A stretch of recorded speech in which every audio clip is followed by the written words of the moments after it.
Hey everybody, I hope you're having a great day. Happy Thursday. I hope this week is treating you well, you're staying safe, and you're healthy. So I kind of want to just dive right in to today. As most of you know, Governor Cooper made his announcement on schools this past Tuesday. Those of you with school-aged children, this greatly affects you. The plan that North Carolina has rolled out is Plan B, which means that children will go to school part of the week, face-to-face, and then the other part of the week, they'll do virtual online learning like they did this past spring. So it's been a topic of conversation all over the place. Like you hear it everywhere. You see it everywhere. If you're on Facebook, 90% of your news feed is probably people talking about the school system. So I kind of wanted to take a moment to talk about that. I wanted to say that every family is different.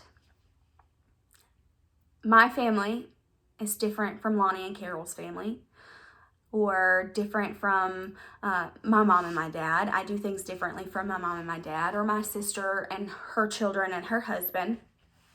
And we all have our own opinion based upon what we feel is the best for our family. So this week, well, yesterday in general, after the announcement was made on Tuesday, I have a rising kindergartner. Lyric is going to start school in August. And I've never seen a child more excited to start school. It is a conversation that we have every day. Mommy, when is kindergarten? Is today kindergarten? Do I start school today? Do I get a new backpack? Do I get a lunchbox? I mean, she's just over the moon excited. And it's because she's never done it before. So she has... So her world is, in her mind, everything is open. Like everything is just, she's ready to go. So I wanted to take a moment to tell you about my decision as a parent. I'm one of the parents that have decided to send Lyric to school in August. And I'll tell you why. Like I said before, Lyric is excited. It's been something that since before the virus happened, she knew she was starting school. It's been something that we've been preparing her for. It's been something that has been a topic that we talk about regularly. She's in preschool right now, and she knows that she gets to start big kids school this year. So she's excited. And for Lyric starting kindergarten, I feel very fortunate at this moment or at this point in life because she doesn't know what school looks like. School looks a lot different than it did when I was in school. And we have to learn to adapt, and we have to learn to change, and we have to learn to do these things to provide for our children. And I feel that she needs to be there. Now there's a different side to every story. While I feel that my child would benefit from the face-to-face and that she's excited, there's another side to the story.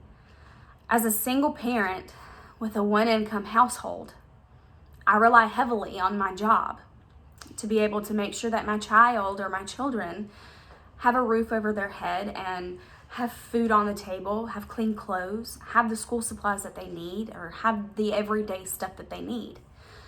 And with her not going to school, while I am fortunate enough to have other options, like my parents would gladly watch her and make sure that she got her schoolwork done while I worked, or I have an amazing job that would allow me to be able to work from home some of the days out of the week. And I also have the type of job that would allow me to take her with me if I needed to. So my situation is different from a lot of other people's situation. But I received some backlash when I told people that I was choosing to send my child to school. And it was harsh and it was mean. And I think that we live in a day and age to where people don't think that you can have a different opinion without being mean or belittling that person, or just being rude and mean.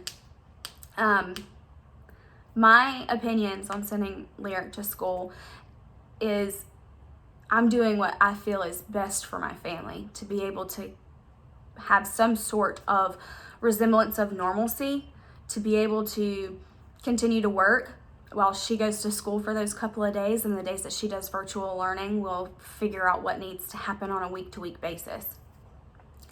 But there are some parents out there that don't have that luxury, that don't have that option. Single parents that can't afford to miss work, or don't have the luxury of being able to take their child with them, or can't afford a daycare or child care on the days that they have to work and the child has virtual learning days. Or you've got low-income households that just can't afford their child not to be in school.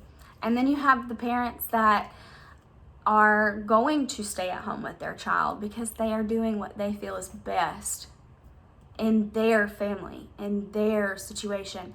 And just because my opinion differs from those opinions of the people that are going to keep their child home does not mean that I feel that you are wrong. I feel that everybody is entitled to choose what happens with their family. And it's an opinion that we're all entitled to have, and I feel that we need to be respectful of each other.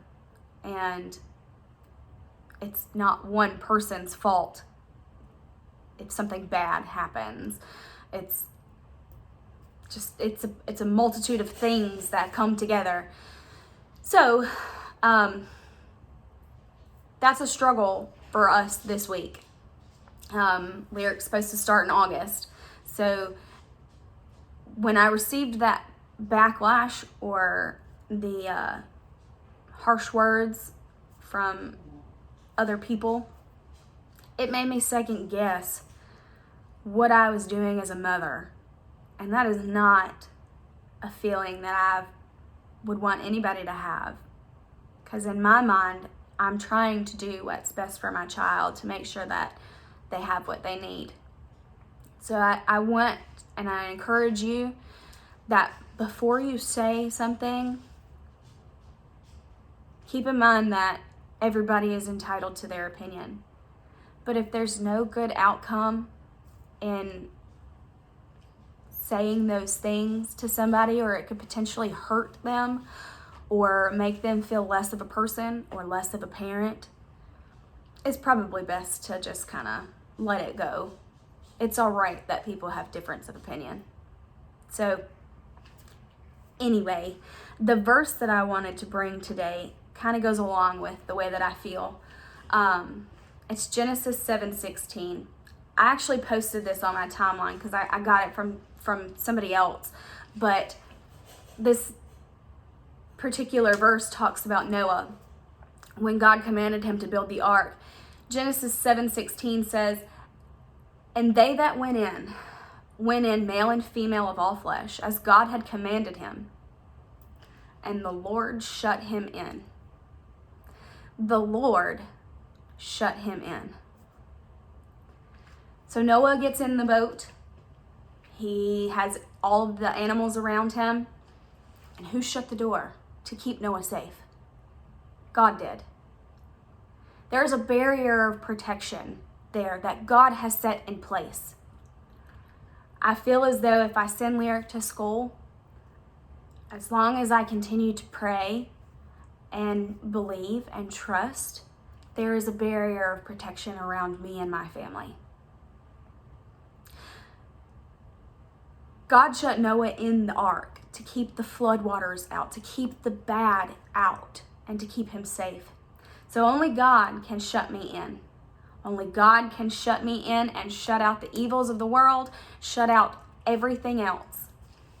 And I'm trusting in him, and I'm choosing to believe that that is what will happen, and that the Lord will keep us safe with a barrier of protection. So the song that I'm going to do today is called Called Me Higher. It's by All Sons and Daughters, and I hope that you will worship with me. I could just sit and wait for all your goodness, hope to feel your presence. I could just stay right where I am and hope to feel you, hope to feel something again.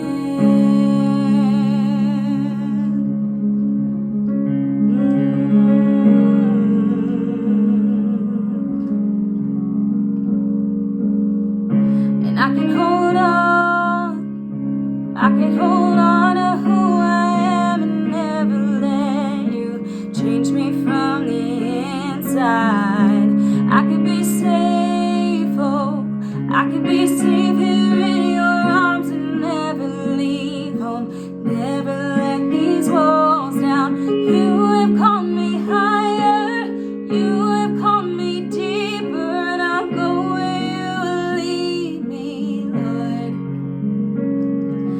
You have called me higher, you have called me deeper, and I'll go where you will lead me, Lord, wherever you lead me.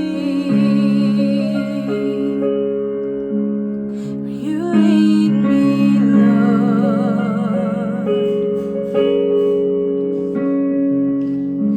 And I can hold on to who I am and never let you change me from the inside. I can be safe, oh, I can be safe here in your arms and never leave home, never let these walls down. But you have called me higher, you have called me deeper, and I'll go where you will lead me, Lord. You have called me higher, you have called me deeper, and I'll go where you will lead me, Lord, wherever you lead me. Where you lead me, Lord.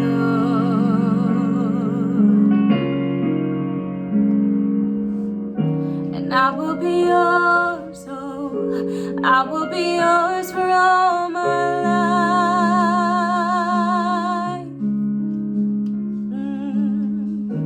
I will be yours, Lord, I will be yours for all my life.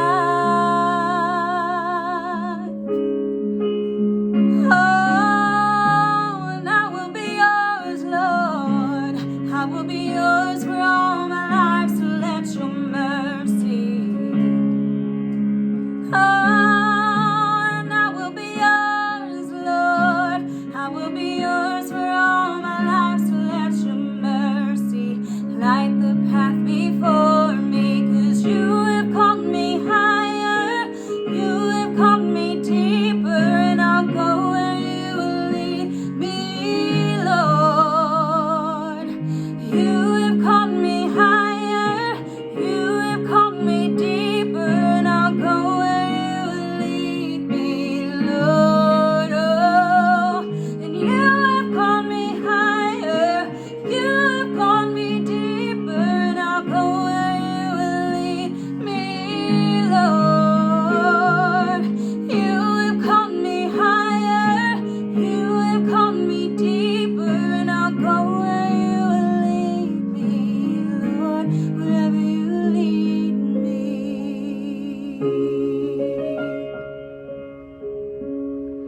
You lead me, Lord. You lead me. You lead me, Lord.